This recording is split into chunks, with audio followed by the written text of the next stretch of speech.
Hi, it's Eric Offholm. Welcome to Lesson 3 for my Success Tips video course. And on this lesson, we're talking about the bread and butter distinction. And one of the questions I'm often asked is, Eric, I'm a salesperson, I'm an entrepreneur. Where should I put my time? Should I be out prospecting? Should I be on social media? Should I be going to networking events? Should I be writing books? Should I be attending classes? And this distinction is designed to help you determine where you should be putting your time. And I call it the bread and butter distinction. So let's go deeper on this. So bread and butter, we've got over here on this side, business building. Those are things like networking events. You go to the networking event, it does not create short-term cash flow. It's designed to build your business. Writing a book doesn't create short-term cash flow. In fact, writing a book, you might have to pay money to have somebody edit it, proofread it, maybe a ghostwriter, the cover design. So over here, we have bread and butter. And these are things that you spend creating short-term cash flow. So for me, that would be me doing group talks, speaking at a sales meeting, and selling my Silver Protege program, for example. That's one of my main bread and butter strategies. If I go do that, it creates short-term revenue. Or a one-on-one phone call where I'm selling sales coaching or consulting. Those are bread and butter activities, things that I do that create short-term cash flow. Now, here you have how many hours you're working per week. So 10 hours in this example on business building, 30 hours on bread and butter. Now, these numbers are variable. So it's however many hours you're working per week.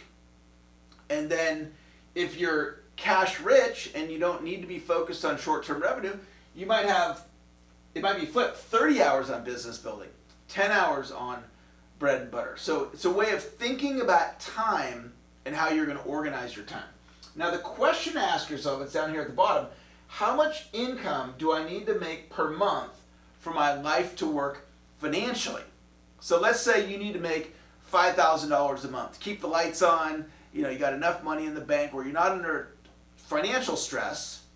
So then the question is, all right, how many hours per week do I need to work on bread and butter in order to make $5,000 a month? Now the 5,000 is variable. It depends on your answer to this question. How much money do I need to make in order to make my life work financially? So you're going to look at this, and this is going to help you make your time decisions. This is called the bread and butter distinction.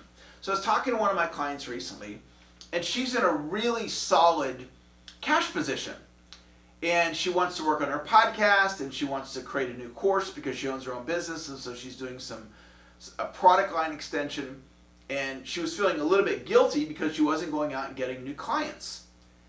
And I asked her, I said, well, how's your cash right now? She goes, my cash is great. I said, you're better off loading up the time over here on the business building. Because that course development, the podcast, it's going to expand your business even more. But if you're like most people, you need that short-term cash flow. So you're going to need the majority of your time over here on business building. Now, on bread and butter rather. At this stage in my career, I'm about 50-50. 50% on business building, 50% on bread and butter, driving that revenue to keep the lights on. So this is the bread and butter distinction, and this can help you evaluate where to put your time on a weekly basis. So that concludes Lesson 3. This is a 10-lesson course. I look forward to catching up with you on the next lesson. Thanks for watching.